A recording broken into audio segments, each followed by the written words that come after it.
Bonjour. Alors, cet épisode présente le besoin de libérer la science du matérialisme et du réductionnisme. Elle porte aussi sur le lien entre la, la science et la métaphysique. Alors, le discours officiel dominant, il affirme que suite à son étude neutre et objective du monde, la science aboutit au matérialisme.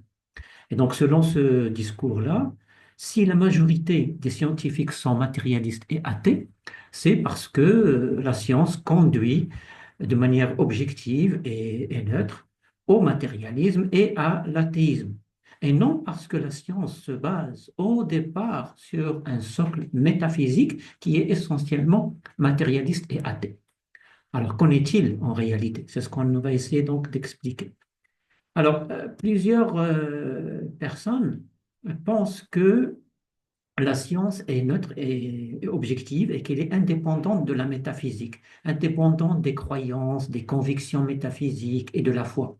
Notamment, bien sûr, la foi ont un système de croyances et donc la foi ont une vision du monde particulière. Mais est-ce vraiment le cas? Donc là aussi, c'est ce qu'on va essayer de voir. Mais en fait, la science, justement, en tant que source ontologique, qui utilise et produit une conception de la réalité et donc une vision du monde, elle possède un volet métaphysique, puisqu'elle utilise et produit un discours sur la réalité du monde. D'accord? Donc, la science, dans son rôle de source ontologique, et ça c'est important, est ainsi inséparable de la métaphysique. Et donc, elle n'est pas neutre et objective. Alors, l'étude justement de la naissance et du développement de la science en tant que source ontologique du XVIIe siècle à nos jours montre de manière vraiment très claire la fausseté et le caractère illusoire de cette conception générale et répandue d'une science neutre, objective et indépendante de la métaphysique. Alors, la science moderne était, depuis sa naissance au XVIIe siècle, inséparable de la métaphysique et des débats métaphysiques. Donc, la science moderne était, au XVIIe siècle et XVIIIe siècle, c'était la philosophie de la nature, il ne faut pas l'oublier. Et cette philosophie de la nature, c'était une branche de la philosophie qui comprenait aussi la métaphysique. Et bien sûr, tout était lié. Et donc, la science moderne était fondée aussi, hein, c'est un autre point, donc la science moderne était fondée au sein et sur un socle métaphysique qui est la philosophie mécaniciste, corpusculaire, déterministe, naturaliste, réductionniste, dualiste au début, c'est vrai, mais ensuite de plus en plus matérialiste, surtout à partir du XVIIIe siècle, et ensuite ça a été renforcé au XIXe siècle par différentes formes de matérialisme, par le darwinisme, etc. Et aussi, autre point très important, c'est que la science moderne, elle a été fondée aussi dans le cadre métaphysique religieux du débat entre les naturalistes, matérialistes et athées d'un côté et les monothéistes et les déistes de l'autre côté. Donc il n'y a pas eu et il n'y a pas de science neutre et objective, mais des communautés de scientifiques et de philosophes avec différentes convictions métaphysiques. Alors, euh, le XXe siècle, il a hérité la science moderne selon ce package métaphysique religieux. Malheureusement, lorsqu'on présente la science contemporaine, on a tendance à ignorer son origine, son héritage et son cadre métaphysique religieux. Au début du XXe siècle, la science et la philosophie ont déclaré la mort de la métaphysique et de la religion, alors qu'en réalité, la métaphysique était bien vivante au sein même de la science et de la philosophie.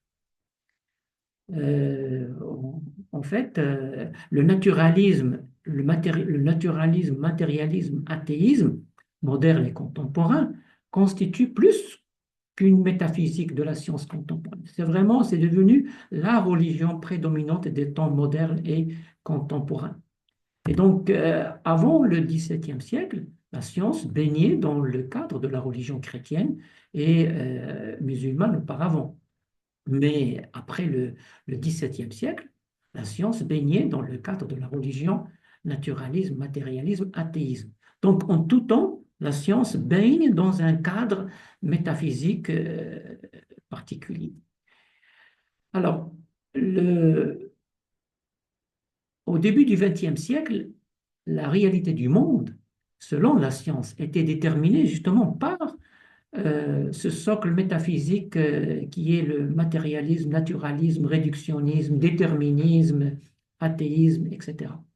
Donc, lorsque la majorité des scientifiques et philosophes concernés par la réalité du monde présentaient la réalité selon la science ou la vision scientifique du monde, c'est ce socle métaphysique qu'elle présentait et défendait comme étant la réalité découverte et démontrée de manière objective, neutre, de manière définitive et irréversible par la science.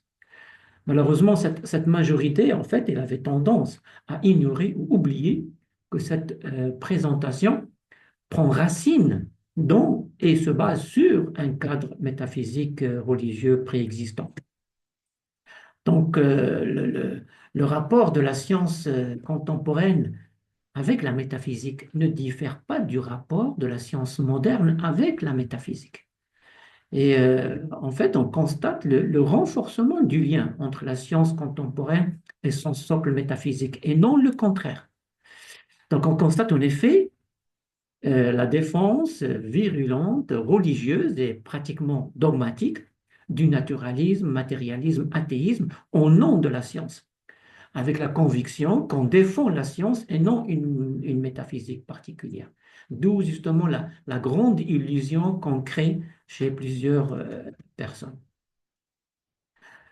Euh, alors, bien sûr, on a le droit de se poser la question, pourquoi ce renouveau et ce renforcement du lien entre la science contemporaine et son socle métaphysique religieux? En fait, la réponse est parce que ce socle, il est critiqué par la grande révolution scientifique, philosophique, métaphysique contemporaine, et aussi suite au développement exponentiel et extraordinaire de la science contemporaine. Et donc, il fallait prendre les armes et défendre avec ferveur sa foi dans le naturalisme, matérialisme et athéisme. C'est d'ailleurs ce qu'on constate avec le courant du nouvel athéisme défendu par Richard Dawkins, Daniel Dennett, Sam Harris, Christopher Hitchens et Victor Stanger. Donc, en conclusion, l'étude du rapport science-métaphysique de la naissance de la science moderne à nos jours montre sans l'ombre d'un doute le fait que la science moderne et contemporaine, en tant que source ontologique, est inséparable de la métaphysique et des débats métaphysiques et religieux. Et donc la science, encore une fois, en tant que source ontologique, n'est pas neutre et objective. Donc il ne faut pas se leurrer. Derrière la face du scientifique qui défend consciemment ou inconsciemment une thèse métaphysique, se trouve en fait la face du métaphysicien ou du croyant, ou une vision du monde. Et donc la face d'un humain animé par sa foi et prêt justement à la défendre, d'ailleurs comme tout humain.